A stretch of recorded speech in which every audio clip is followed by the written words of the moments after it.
Hola, ¿qué tal? El día de hoy vamos a presentarles este podcast en el que hablaremos sobre la influencia de Juan Pablo II en la caída del comunismo en Europa. El siglo XX sin duda es recordado por muchos de los acontecimientos que se suscitaron a lo largo de este, y vaya que fueron más de uno los hechos que durante este siglo dejaron huella, e incluso algunos un impacto que se ve reflejado hasta nuestros días. Fueron sucesos de todo tipo: civil, político, económico y religioso, desde el estallido de la Primera Guerra Mundial hasta los movimientos sociales del 68 en gran parte del mundo. Aunque en su mayoría estos fueron de carácter bélico, existió una guerra silenciosa que para el mundo quizá pasó desapercibida, pero no para sus contrincantes.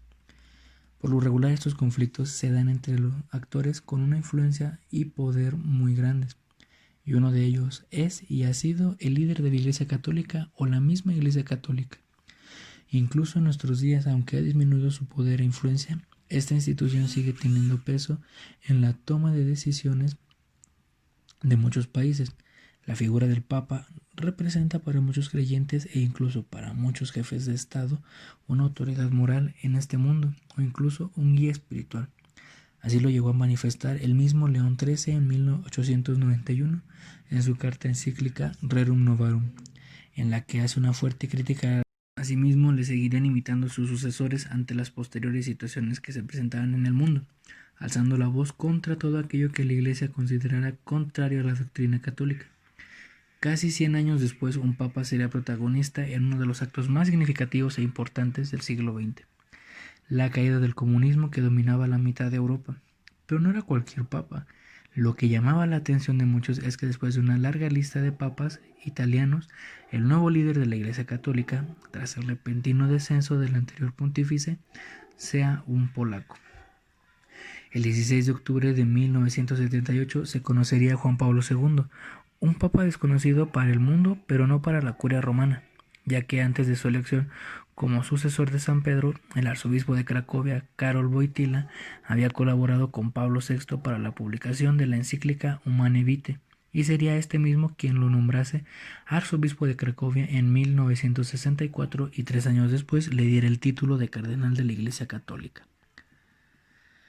La elección de Karol Wojtyła como papa significó continuar con una lucha que ya se venía librando desde antes en Polonia, ahora desde Roma, pues durante su gobierno episcopal en Cracovia ya se venía manifestando en contra de estas ideologías de pensamiento. Por esto mismo, al llegar a la silla de San Pedro, sus retractores políticos sabían que era un peligro, ya que ahora su palabra no solamente tendría eco en Polonia, sino en el resto de Europa e incluso en todo el mundo. Y así sería. Pero esto no significa que esta guerra haya iniciado una vez convertidos en papa, como se mencionó. Ya desde antes se venía librando esta batalla en contra del comunismo. La diferencia aquí es que supo aprovechar el papel político religioso que en ese momento tenía. Sin embargo, esta no es una lucha propia de Juan Pablo II, es una lucha que toda la Iglesia Católica. Ya en el año de 1846, el Papa Pío IX hace la primera condena al comunismo y otras más doctrinas a través de su encíclica Quid Pluribus.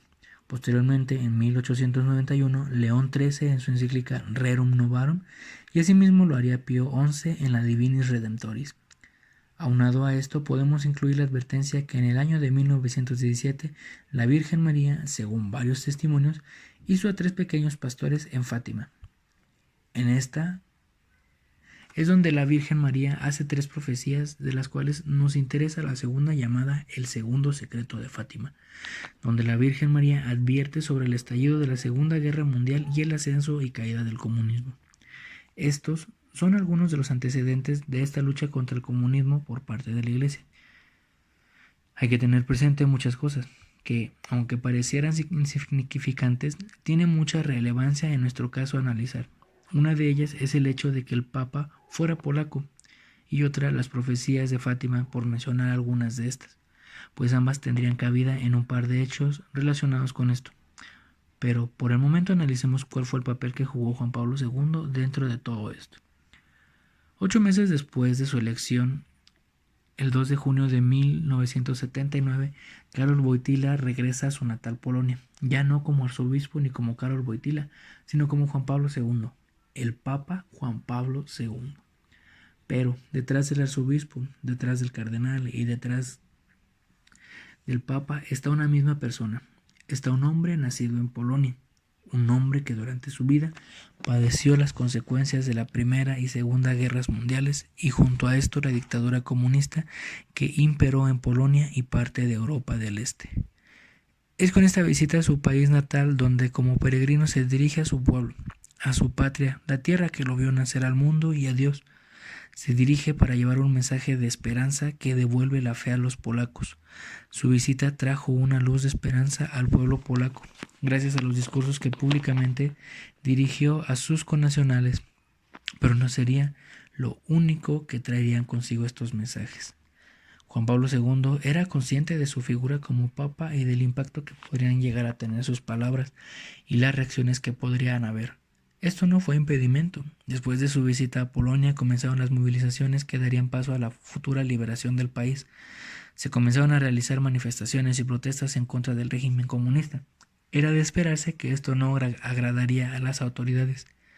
En reacción a esto, las autoridades implementaron la ley marcial como medida ante las protestas que se desarrollaron en el país, aunque no fue la única medida que los comunistas soviéticos usarían. 2 años después de la visita del Papa y de iniciadas estas movilizaciones en Polonia, ocurriría un hecho que dejaría paralizada a la Santa Sede y al mundo.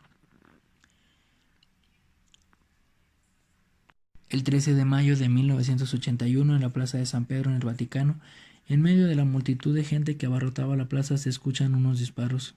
El blanco era el Papa, y el objetivo se cumplió.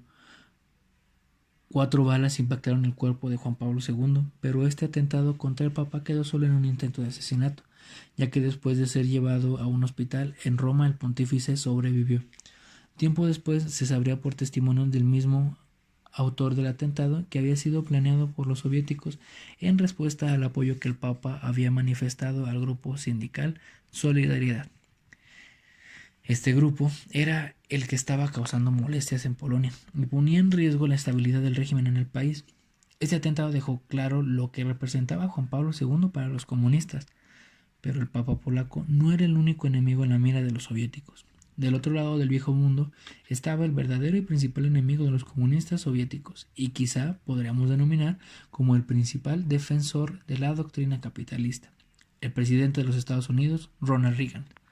Reagan es otro de los elementos claves dentro de esta guerra contra el comunismo, tanto así que se dice que existió una alianza entre la Santa Sede y la Casa Blanca. Realmente los expertos en el tema identifican a 3 responsables en esta lucha contra el comunismo: Juan Pablo II, Ronald Reagan y Margaret Thatcher.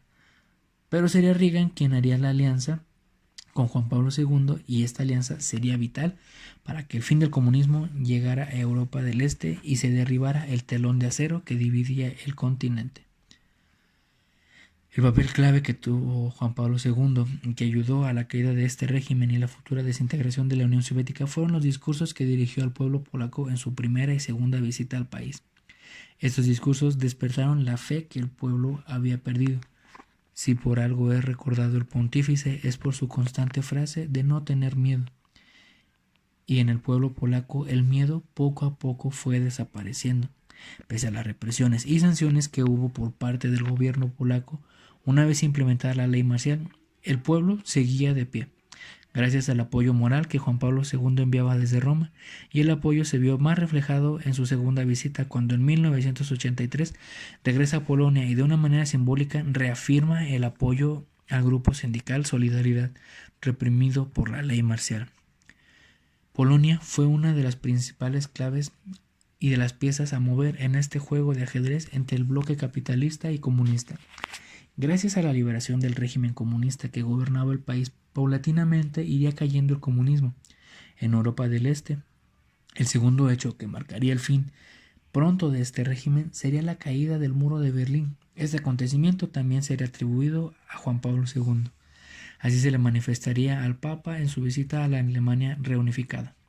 Posteriormente, en 1991, la Unión Soviética llegaría a su fin y con esto también el comunismo. Sin duda esta acción del Papa va muy acorde a su título de pontífice, que significa constructor de puentes. Este acto pasó a la posteridad como uno de los más importantes de la historia de nuestro mundo. significó el fin no solo de un régimen para algunos. Tanto la disolución de la Unión Soviética como la caída del muro de Berlín marcan el fin del siglo XX y el inicio del siglo XXI. Siglo que hasta la fecha del día de hoy nos ha dado muchos acontecimientos dignos de rememorar, así como lo hizo el siglo XX, época llena de cambios, de avances y, como ya se ha mencionado, sucesos que trajeron consigo muchas lecciones para el ser humano, pues dentro de todo lo malo que pudo haber ocurrido, lo bueno es lo digno de rescatar y de lo malo de lo que podemos aprender.